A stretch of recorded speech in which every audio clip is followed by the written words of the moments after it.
अस्सलाम वालेकुम। कैसे हैं आप सब?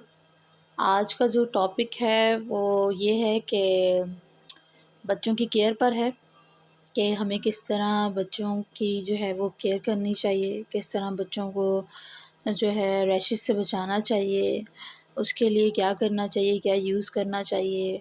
बहुत सारे जो लोग हैं, मैं भी इस तरह से ही मैंने भी बहुत सारी वीडियोज़ देखी, बहुत सारे डॉक्टर से पूछा।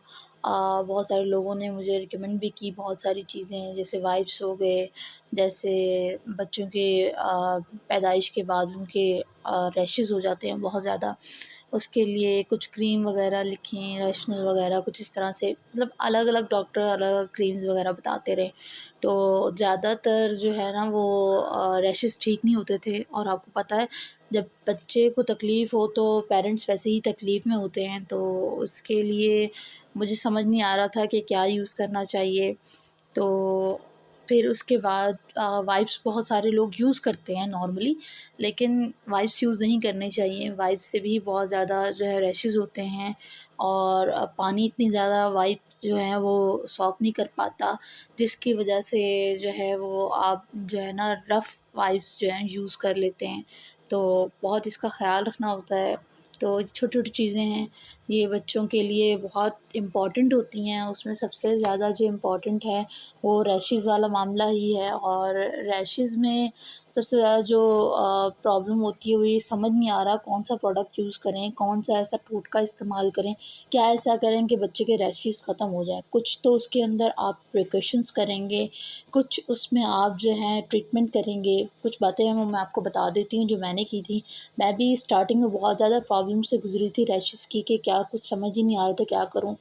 तो उसमें ये शुरू-शुरू में तो ऐसा हुआ था कि डॉक्टर ने एक क्रीम रिकमेंड कर दी थी, रैशनल, वो मैंने यूज़ कर ली थी, वो भी काफ़ी अच्छी थी।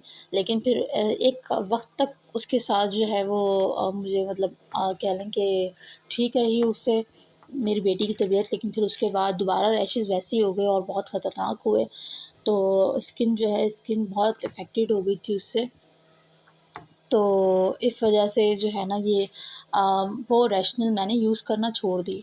अच्छा, फिर उसके बाद मैंने अपनी सिस्टर से डिस्कस किया कि भई मेरी बेटी को बहुत रैशेज़ हैं, तो उन्होंने मुझे बताया कि वो ये पाउडर यूज़ कर रही हैं। ठीक है, तो ये पाउडर बहुत अच्छा है, बहुत ज़्यादा अच्छा है। मैंने इसे बहुत यूज़ किया है और मैं अभी तक इसको यूज़ कर रही हूँ, और मैं आप सबको भी यही रिकमेंड करूँगी, आप लोग भी ये सब यूज़ करें।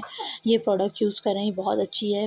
मैं इस प्रोडक्ट की कोई मार्केटिंग नहीं कर रही। मैं सिर्फ़ और सिर्फ़ आप लोगों को बताना चाह रही हूँ कि पैसे बच जाएँगे, इलाज बच जाएगा, और बच्चे की तकलीफ़ भी जो है वो कम हो जाएगी और ख़त्म हो जाएगी इंशाल्लाह।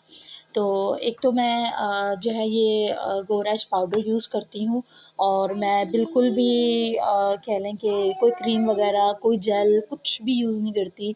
जेल भी रिकमेंड की थी, कुछ बच्चों को रास होती है, कुछ को नहीं होती, तो मेरा यही मानना है कि जेल वग़ैरह यूज़ ना करें शुरू के दिनों में, और ना ही कुछ इस तरह का ऑयल वग़ैरह, सरसों का तेल तो बिल्कुल भी यूज़ ना करें, बहुत ख़तरनाक होता है। बहुत ज़्यादा जो है उससे जो ज़ख्म है ना वो और ख़राब होता है।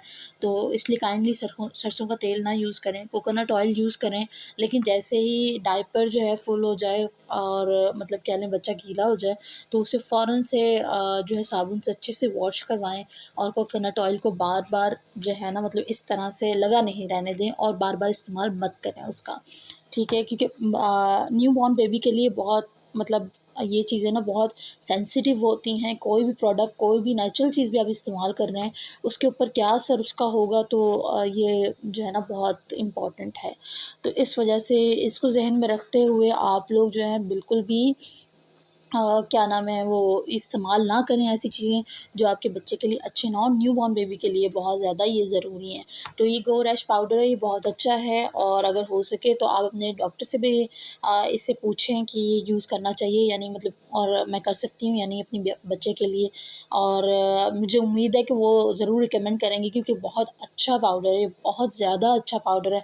अदरवाइज़ इस पे कभी-कभार पिंपल वगैरह भी होते हैं फेस पर, तो ये उसके लिए भी यूज़ किया जा सकता है, और मैं नॉर्मली करती हूँ। और वाइप्स का जो अल्टरनेट है वो ये है कि आप जब वाइप्स यूज़ नहीं करना चाह रहे और वाइप से बहुत ज़्यादा प्रॉब्लम हो रही है, ये कॉटन है, तो मैं यही यूज़ करती हूँ अपनी बेटी के लिए। तो ये बच्चों के लिए नॉर्मली कॉटन ही यूज़ करनी चाहिए, छोटे-छोटे बच्चे होते हैं तो उनके लिए जो आप वाइप्स यूज़ ना करें और ज़्यादातर जो आप जो है कॉटन यूज़ करें। नीम गर्म सर्दियों में नीम गर्म पानी के साथ लाज़मी इसको इस्तेमाल करें। और कॉटन जो है आपको पता है पानी जो है ज़्यादा एब्ज़ॉर्ब करती है, तो उससे ये होगा कि मतलब अच्छे से साफ़ हो जाएगा और इस तरह से जो ज़ख्म है वो भी नहीं होंगे खुश्की की वजह से, ठीक है? और ड्राइनेस की वजह से। तो क्योंकि आपके वाइप्स जो हैं ड्राई होते हैं जिस तरह से कॉटन नहीं होती, तो कॉटन पे इन नेचर सॉफ्ट भी हो जाती है जब वो पानी के साथ यूज़ की जाती है। तो आप ये करें, ठीक है? और देखिएगा फ़ायदा कितना होगा और देखिएगा इसके कितने ज़्यादा जो है आपको मतलब कितना मतलब जो एक ख्वारी है, एक प्रॉब्लम्स आती हैं, फिर एक कह लें बच्चे को इतनी तकलीफ़ में देखना, बच्चे रात को सो नहीं पाते और जब यूरिन करे तब उसको तकलीफ़ होती है, तब ज़ख्म होते हैं। तो ये सब चीज़ें जो है ना ये बहुत लाज़मी हैं, ये जो है यूज़ करनी चाहिए नॉर्मली मदर्स को। तो बड़ी प्रॉब्लम से बचाते हैं, ठीक है?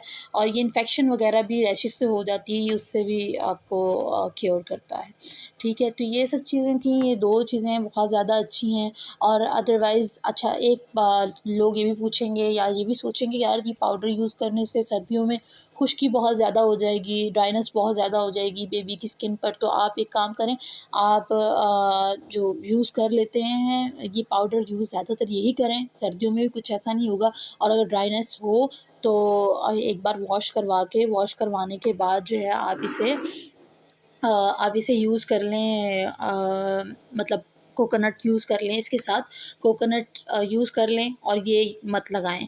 फिर आप जो है दोबारा बेबी का जो डायपर है फुल हो जाए तो फिर उसके बाद जो है डायपर जो है ऑफ़ करने के बाद आप जो है इसको दोबारा यूज़ कर लें, ठीक है?